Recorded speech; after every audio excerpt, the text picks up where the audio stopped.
Oke anak-anak, Assalamualaikum warahmatullahi wabarakatuh. Oke anak-anak, kita berjumpa lagi dalam pelajaran pendidikan agama Islam. Di pertemuan kedua ini, kalian simak baik-baik ya. Ikuti pelajarannya sampai selesai. Assalamualaikum warahmatullahi wabarakatuh. Baik anak-anak, berjumpa lagi dengan Bu Fatona di pertemuan kedua, yaitu masih tentang kasih sayang Nabi Muhammad SAW. Oke, sebelum memulai pelajaran silahkan dilipat kakinya, tangannya dilipat. Kita berdoa dulu supaya kalian mendapatkan ilmu yang bermanfaat. Berdoa silahkan.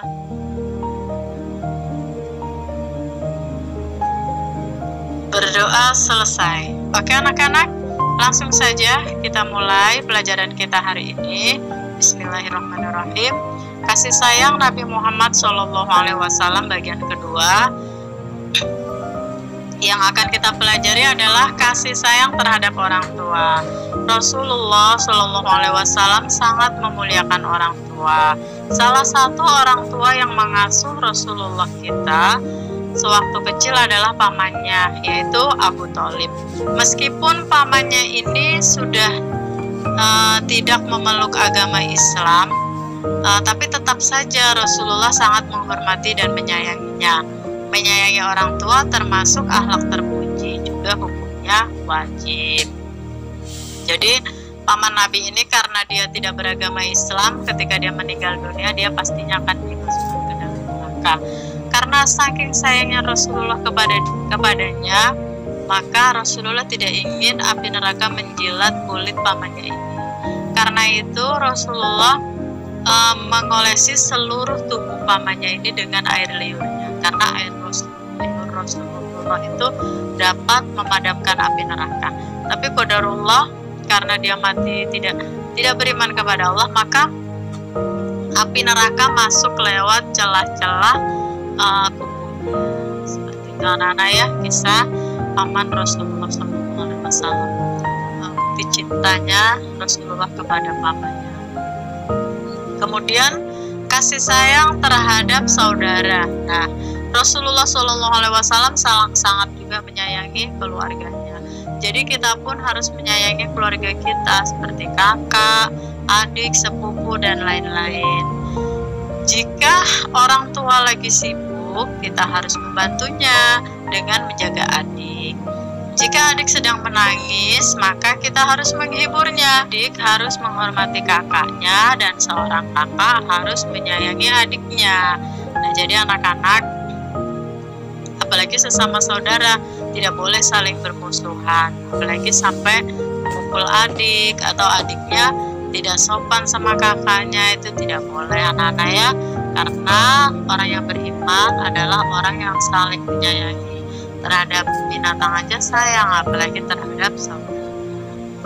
Selanjutnya adalah kasih sayang terhadap teman. Nah, terhadap teman kita juga harus menyayangi. Jika teman tertimpa musibah, maka kita harus membantu atau menolongnya. Jika teman terlupa membawa pensil atau penghapus, maka kita harus mau untuk meminjamkannya. Teman kita merupakan saudara kita sesama muslim. Jadi ciri-ciri orang yang beriman itu anak-anak mencintai saudaranya sesama muslim. Lalu bagaimana dengan teman kita yang non muslim? Apa harus kita musuhi? Tidak. Karena sebagai orang yang beriman kita harus menjaga hablum minan nas, hubungan yang baik dengan manusia. Jadi menjaga hablum minallahnya, hubungan kepada Allah itu dengan beribadah, sholat, mengaji, seperti itu. Terus hablum minannasnya, hubungan sesama manusia, ya harus menjaga hubungan dengan baik. Mau dia muslim atau dia non muslim, kita tetap harus baik, saling membantu apabila teman kita membutuhkan bantuan. Yang terakhir adalah kasih sayang terhadap binatang. Binatang termasuk makhluk Allah Subhanahu wa Ta'ala. Binatang pun harus disayangi. Cara menyayangi binatang dengan merawatnya dan memberi makan juga minum. Binatang yang harus dihindari adalah binatang buas seperti ular, buaya, harimau, kalajengking. Ini harus dihindari anak-anak ya, karena binatang buas ini bisa jadi juga jelmaan iblis. Jadi iblis itu suka menjelma menjadi ular hitam. Itu iblis juga suka menjelma. Makanya di dalam rumah kita harus kita gunakan buat sholat, buat mengaji, karena bisa saja iblis masuk menjelma seperti ular begitu. Nah, rumah yang tidak dipakai sholat dan mengaji sama iblis ditancap dengan bendera yang bertuliskan rumah ini bebas kita masuk. Jadi anak-anak harus rajin mengaji, rajin sholat di dalam rumahnya, supaya rumah kita tidak bebas buat keluar masuk iblis. Nah, di dalam hadis Rasulullah, seseorang dapat masuk surga dengan memberi minum binatang yang kehausan. Ini kisah di zaman Rasulullah. Ada seorang wanita malam yang pekerjaannya tidak baik, berbuat maksiat, kemudian dia suatu malam, tengah malam, dia melintas di dekat sumur. Nah, pada saat itu ada seekor anjing yang hampir mati karena kehausan. Terus wanita itu peduli, dia stop, dia timba air, kemudian ditaruhlah air tadi di sepatunya, lalu dia minumkan kepada anjing kecil tadi sampai anjingnya kenyang, dan anjing itu langsung pulih, bisa berlari kembali. Nah, diceritakan perempuan itu nanti akan dimasukkan ke dalam surga karena telah peduli kepada makhluk Allah. Seperti itu anak-anak ya, kalau memberi minum binatang saja bisa masuk surga, bagaimana dengan kalian yang suka memberi makan orang miskin, orang yang kesusahan. Nah, ini contoh menyayangi binatang seperti ini anak-anak ya.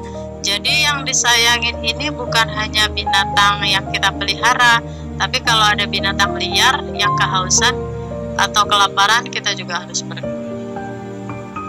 Nah, ini sikapku. Kita harus meneladani Nabi Muhammad SAW dan juga dengan banyak membaca salawat. Allahumma sholli ala Muhammad wa ala ali Muhammad. Ya Allah, limpahkanlah salawat kepada Nabi Muhammad dan keluarga. Oke anak-anak, sampai di sini dulu. Terima kasih. Semoga kalian bisa mengamalkan ilmu yang kalian pelajari pada hari ini, bisa meneladani akhlak Rasulullah SAW yang di dalam jiwanya penuh dengan kasih sayang. Baik anak-anak, semoga kalian mendapat ilmu yang bermanfaat. Jangan lupa like, comment, and subscribe. Akhirul kalam, assalamualaikum warahmatullahi wabarakatuh.